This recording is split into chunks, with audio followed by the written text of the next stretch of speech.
नमस्कार, मैं रूपा रजक सदनामा की ओर से आ गई हूँ लेकर दिनांक 19 मई 2024 का संपादकीय लेकर, जिसका शीर्षक है देखना कहीं लू न लग जाए लोकतंत्र को, जिसे लिखा है हमारे सह संपादक राकेश अचल जी ने। आज का हमारा विषय लोकतंत्र के बारे में है। लोकतंत्र, जिसके बारे में कहना कुछ भी सही नहीं। यहाँ कब क्या हो जाए, कौन कैसे बदल जाए, कोई भी नहीं कह सकता।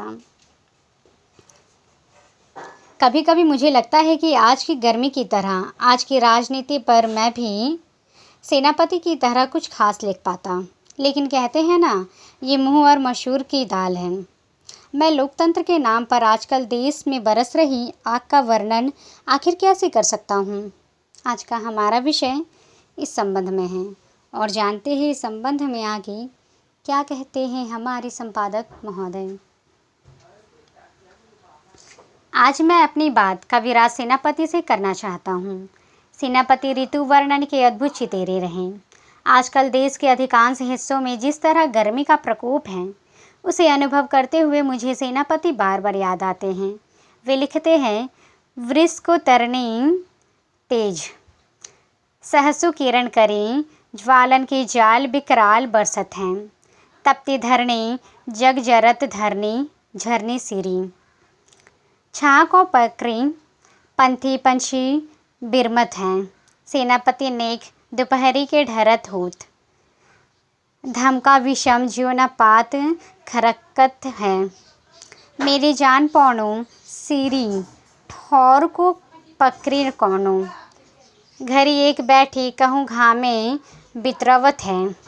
कभी कभी मुझे लगता है कि आज की गर्मी की तरह आज की राजनीति पर भी मैं सेनापति की तरह कुछ खास लिख पाता, लेकिन कहते हैं ना, ये मुँह और मशहूर की दाल। मैं लोकतंत्र के नाम पर आजकल देश में बरस रही आग का वर्णन आखिर कैसे कर सकता हूँ। यहाँ तो पल पल मौसम बदलता है।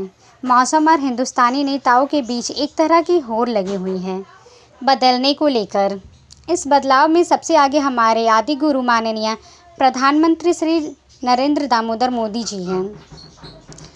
आप कहेंगे कि आपका काम आजकल बिना मोदी जी के चलता ही नहीं। हकीकत है कि मोदी आजकल सर्वत्र व्याप्त हैं। हरि व्यापक सर्वत्र समाना की तरह गोस्वामी तुलसीदास जी ने रामचरितमानस में कहा है कि हरि व्यापक सर्वत्र समाना, प्रेम ते प्रकट हो ही मैं जाना, देश काल दिसी विदिसी हूँ माही, कहूँ सो कहाँ जहाँ प्रभु नाही। अर्थात मैं तो यह जानता हूँ कि भगवान सब जगह समान रूप से व्याप्त हैं, व्यापक हैं, प्रेम में हैं, प्रेम से वे प्रकट हो जाते हैं देश काल दिशा विदिशा में। बताओ ऐसी जगह कहाँ है जहाँ प्रभु ना हो। आज के युग में मुझे भी यही लगता है कि मोदी जी सर्वत्र व्यापक हैं। वे केवल प्रेम से ही नहीं, आपके सामने क्षोभ से, घृणा से, क्रोध से प्रकट हो सकते हैं। आप देश काल दिशा विदिशा में बताओ ऐसी जगह कहाँ है जहाँ माननीय मोदी जी ना हो। राजनीति में, लोकतंत्र के तंत्रों में, यंत्रों में, मंत्रों में, सब जगह मोदी ही मोदी है। ऐसी व्यापकता किसी नेता और शायद नहीं हो। राहुल गांधी या दूसरे नेता आजकल इस मामले में नंबर 2 पर ही है। और ये सब कमाल किसका है, आप सभी जानते हैं। 2 दिन पहले माननीय मोदी जी जब बनारस में गंगा विहार के दौरान क्रूज पर हमारे पत्रकार मित्रों को साक्षात्कार दे रहे थे, तब मैं उन्हें सुनकर भाव विभोर हो गया था। वे कह रहे थे कि यदि मैं हिंदू मुसलमान करूं तो मुझे पातकी कहिए। मैं माननीय की बातों पर आंखें बंद कर देश की जनता की तरह भरोसा करता आया हूं, लेकिन हमेशा की तरह मोदी जी ने दिल्ली पहुंचते ही फिर से मेरा और देश का दिल तोड़ दिया। उन्होंने 5वें चरण के मतदान से पहले एक बार फिर हिंदू मुसलमान किया, मंगलसूत्र विरसे और आरक्षण के डकैती की बातें कर डाली। अर्थात उनका काम हिंदू मुसलमान और उन हौवे के बिना नहीं चला जो वे पिछले 1 महीने से अपने साथ लेकर तमाम रैलियों में उपस्थित होते हैं। मुमकिन है कि मैं गलत हूँ, लेकिन लगता है कि मोदी जी अपने हौवे के जरिए इस देश के लोकतंत्र को लू लगाकर मानेंगे। वे तीसरी बार सत्ता हासिल करने के लिए इतने व्याकुल है, मत पूछिए। आप पूछिए भी तो आपको सच बताएंगे कौन?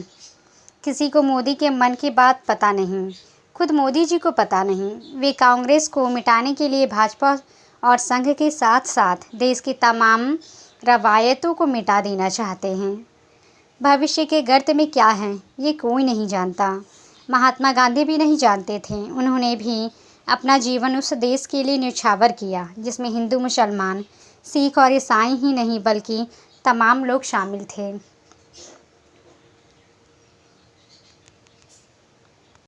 गांधी के बाद हिंदुस्तान को हिंदुस्तान बनाए रखने के लिए शहादतों का सिलसिला थमा नहीं, लेकिन दुर्भाग्य ये है कि खालिस हिंदू दीप चाहने वालों में से किसी ने कोई शहादत अब तक नहीं दी। शहादत देना और शहादत पर अपमान करना दोनों अलग अलग चीज़ें हैं। इसे समझना आसान नहीं। देश को आज शहादत की नहीं, मोहब्बत की ज़रूरत है। किस कश्ती को हमारे पुरखे तूफान से बचाकर निकाल लाए थे, उसे संभाल कर रखने की ज़रूरत है। किंतु हो उल्टा रहा है। हम देश की कश्ती को एक बार फिर हिंदू मुसलमान कर एक नए तूफान में फंसा देते हैं।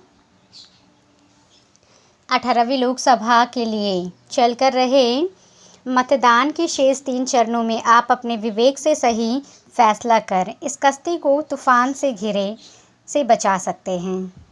नेताओं के श्रीमुख से निकलते आग से बचा सकते हैं। आप यदि चूके तो लोकतंत्र को लू लगना तय है और हम सब लू लगा लोकतंत्र नहीं, एक स्वस्थ लोकतंत्र चाहते हैं। एक ऐसा लोकतंत्र जिसमें राजनीतिक झूठ की बैसाखियों पर न टिकी हो, अदावत किसी जिसकी रगों में न बहती हो। तय आपको करना है, क्योंकि ये देश हमारा भी है और आपका भी। तो ये था दोस्तों हमारा आज का संपादकीय। कल फिर लौटेंगे एक नए विषय, एक नए संपादकीय के साथ। तब तक के लिए नमस्कार। सुनकर देखो, सुनकर देखो, सुनकर देखो जी। ममता, राहुल, मोदी बोले, लिखे जितेंद्र जी।